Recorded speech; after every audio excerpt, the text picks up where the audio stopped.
আসসালামু আলাইকুম দর্শক। কথায় আছে যে মানুষ বিশ্বাসঘাতকতা করলেও পশু পাখি বিশ্বাসঘাতকতা করে না। তেমনই একজন মানুষকে আমরা পেয়েছি আমাদের মাঝে, যে হচ্ছে গিয়ে আমার দুই পাশে দুইটা কবুতর দেখতে পাচ্ছেন, যে দুইটা কবুতর নিয়ে যশোর পৌর পার্কে ঘুরতে বেরোইছে। ওরা প্রায় 3-4 দিন আসলে বের হয় নাই কোথাও, এই জন্য ওদের মন খারাপ।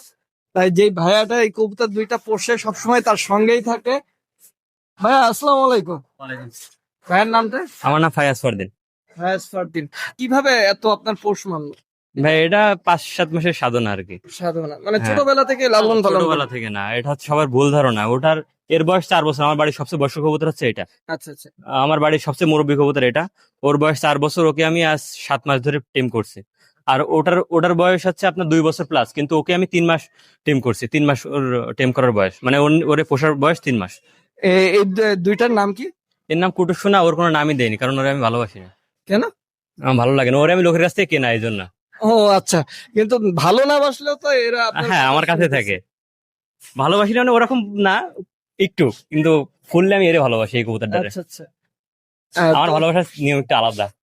আপনার কি মানে এদেরকে নিয়ে ভবিষ্যতে কোনো কিছু করার ইচ্ছা আছে ভবিষ্যতে কিনা? কোনো কিছু সেভাবে করার ইচ্ছা না থাকলেও just এদের বেবি নিয়ে আমার এরকম ইচ্ছা যে মানে সবার মাঝে মাঝে বিলায় দেবো, যে এরকম যে কারো কাছে একটা কবুতর থাক, বাট সেটা যেন তার কাছে অলওয়েজ টাইম থাকুক। আমি কবুতরের বাচ্চাগুলো সেল করি ওইভাবে, মানে ফুল টেম করে তারপরে দেন উনি দেখে নেয়, যে নেয় তিনি দেখে নেয়। আমি শুনছি নাকি ঘন ঘন বাচ্চা নিলে নাকি অনেক প্রবলেম না, হয়। আমার কোনো প্রবলেম হয় না। মানে আমি এর মা হচ্ছে আমার বাড়ির সবচেয়ে বয়স্ক কবুতর ছিল, তো মারা গেছে। আচ্ছা। তো ওই টাইম থেকে আমি এই কবুতরদের হচ্ছে মানে ঘন বাচ্চাই নি। কখনো কোনো মাসে বাদ থাকে না বাচ্চা। ভাইয়ার কি কোনো ফেসবুক পেজ আছে এদেরকে নিয়ে, হুম। বা আপনি হ্যাঁ, ফায়াজ ফর দেন অমিয়। ফায়েজ ফারদিন অমি? হ্যাঁ। আচ্ছা আচ্ছা। তো ভাইয়া প্রত্যেক দিনই কি এদিকে আসেন নাকি? হ্যাঁ, আমি প্রতিদিনই পৌর পার্কে আসি বিকাল টাইমে। তো দর্শক আপনারা যারা আমার এই ভিডিওটা দেখবেন, ভাইয়া অবশ্য প্রত্যেকদিন এখানে পৌর পার্কে ঘুরতে আসে। এদের আবার মনও খারাপ হয়।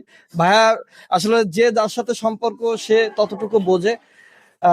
এদের যখন মন খারাপ হয় ভাইয়া বুঝতে পারে যে এদের মন খারাপ হয়েছে। আপনি বলতেছিলেন যে এরা নাকি 5 দিন ধরে হ্যাঁ, বের হয় তিন না। চার দিন বেরোয়নি, হ্যাঁ, বাসা তো আপনি থেকে। কিভাবে বুঝলেন যে এদের মন খারাপ হচ্ছে? মন খারাপ হচ্ছে, বাসায় খুব ডাকাডাকি করতেছে, মানে খাঁচা ঝাপটাচ্ছে, মানে খাঁচা থেকে বেরোবে বলে ওরা। তো দর্শক বুঝতে পারছেন তো, যদি প্রকৃত মানুষ হওয়া যায় তাহলে পশু পাখিরও আসলে কথা শোনা যায়। আর যদি মানুষ যখন অমানুষ হয় তখন মানুষও মানুষের কথা শুনতে পারে না। তো ভাইয়া ধন্যবাদ আপনাকে। ধন্যবাদ। তো দর্শক